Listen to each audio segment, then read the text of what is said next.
दोस्तों नमस्कार। दोस्तों एसआईआर में अब तक 58 लाख वोट बंगाल में कट चुके हैं जो फर्जी वोट थे, और एक अनुमान है कि लगभग 1 करोड़ से ऊपर नाम कटेंगे, जिसमें ममता बनर्जी की जो सीट है विधानसभा सीट भवानीपुर, उसमें भी बड़ी संख्या में वोट कटे हैं जिनका आंकड़ा 50,000 से ऊपर है।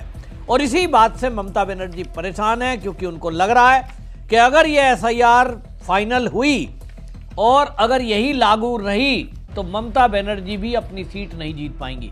और ये बड़ा एक एम्बरेंस चीज होगी कि मतलब आप खुद मुख्यमंत्री होते हुए अपनी सीट अगर हार जाएं।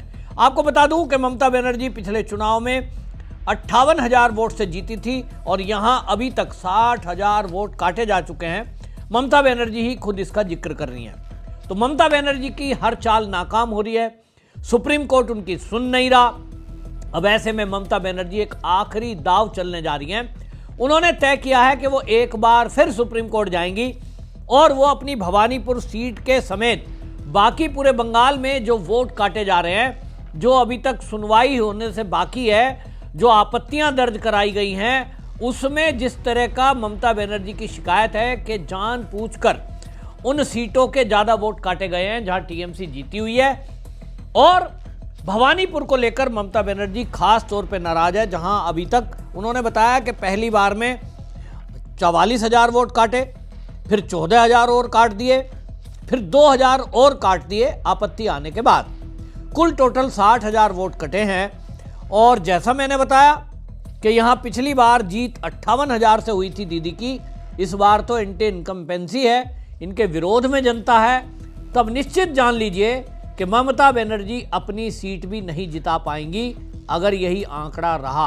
और यही ममता बनर्जी की चिंता का विषय है कि उनको तो पूरे बंगाल में चुनाव लड़ना है, लड़वाना है, जिताना है। और ममता बनर्जी अगर अपने भवानीपुर में गिर गई, पिछली बार भी इसी तरह हुआ था, उसी घेरने के लिए नंदीग्राम से शुभेंदु अधिकारी उतरे थे, तो ममता बनर्जी को नंदीग्राम छोड़कर भवानीपुर आना पड़ा था। और भवानीपुर में जिस तरह से ममता बनर्जी ने पूरी ताकत झोंकी है, वहाँ स्टेडियम बनाया, वहाँ विकास के काम किए, दीदी को लगता है कि ये मेरी परंपरागत सीट है। और सोचिए विधानसभा चुनाव में आप अंदाजा लगाइए, 58,000 की जीत अपने आप में एक रिकॉर्ड होता है। 5-5, 4-4, 10-10 हजार से जीत होती है, वहां दीदी को 58,000 अधिक वोट मिले तो ममता बनर्जी आश्वस्त थी कि ये सीट तो मेरी पक्की हो गई। लेकिन अब जब एसआईआर में 60,000 वोट कट रहे हैं तो ममता दीदी की धड़कनें बढ़ गई और उनको लग गया कि अब यहां से जीतना मुश्किल है, क्योंकि अब तो उन्हीं का हिमायू कबीर मुस्लिम वोट काटने के लिए मैदान में है। ओवैसी अभी आना है, तो जो मुस्लिम कम्युनिटी का वोट मिलकर दीदी जीती थी, अब वो तो मामला गड़बड़ा रहा है। और इसलिए ममता बनर्जी पूरी ताकत झोंक रही है कि किसी तरह ये एसआईआर लागू ना हो। ममता बनर्जी ने लाख कोशिश की सुप्रीम कोर्ट को समझाने की। सुप्रीम कोर्ट ने सारी चीजें देखते हुए ममता बनर्जी की एक एक बात को दरकिनार किया। ममता बनर्जी ने कहा कि साहब अन्य राज्य के जो अधिकारी लगाए गए हैं चुनाव आयोग के द्वारा, वो ना लगाए जाएं, उनको बांग्ला भाषा नहीं आती है, लोगों की भाषा नहीं समझ रहे हैं। तो सुप्रीम कोर्ट ने कहा ठीक है, उड़ीसा में और बंगाल में लगभग एक ही भाषा है और एक दूसरे की भाषा को समझते हैं। झारखंड बिल्कुल निकट का है और हम उसके साथ अधिकारी लगाएंगे तो ठीक है, हम जुडिशरी से जुड़े हुए लोगों को ड्यूटी पे लगा देते हैं। ममता बनर्जी को यह कतई उम्मीद नहीं थी, क्योंकि ये सुप्रीम कोर्ट के इतिहास में पहली बार हुआ है कि ऐसा कोई आदेश दिया हो कि जुडिशरी से जुड़े हुए लोग एसआईआर प्रक्रिया में शामिल हुए, जांच में वोटर लिस्ट के लगे हों। ममता बनर्जी को झटका लगा और इसीलिए ममता बनर्जी अब आखिरी दाव के रूप में एक बार फिर सुप्रीम कोर्ट जाने वाली है, ऐसा जो अभिषेक बनर्जी है उन्होंने बताया है। दूसरा, ममता बनर्जी धरना देने जा रही है और इस धरने के बारे में बताया कि 6 मार्च को एसआईआर के विरोध में कोलकाता में धरना देंगी। इस पर आपको बता दें, दिलीप घोष बीजेपी के नेता हैं, वो और कह रहे हैं कि भाई ये तो जो है धरना दीदी है, धरना देती है, कुछ भी बोल दो, अब जनता इनकी बात सुनने वाली नहीं है। लेकिन भारतीय जनता पार्टी की एक रणनीति है, वो ममता बनर्जी को इस एसआईआर, सुप्रीम कोर्ट, धरना, प्रदर्शन, इसी में उलझा के रखना चाहती है ताकि वो बंगाल में अन्य हिस्सों में प्रचार में ना जा पाए। दूसरी तरफ आपको मैंने कल ही बताया था कि भारतीय जनता पार्टी ने अपने धुरंधरों को प्रचार में उतार दिया है। रक्षा मंत्री राजनाथ सिंह, अमित शाह गृह मंत्री और इसी में जेपी नड्डा, नितिन नवीन पार्टी के अध्यक्ष और खुद अभी तक जो है उसमें जिस तरह से आपने देखा शिवराज सिंह चौहान, ये धुरंधर हैं।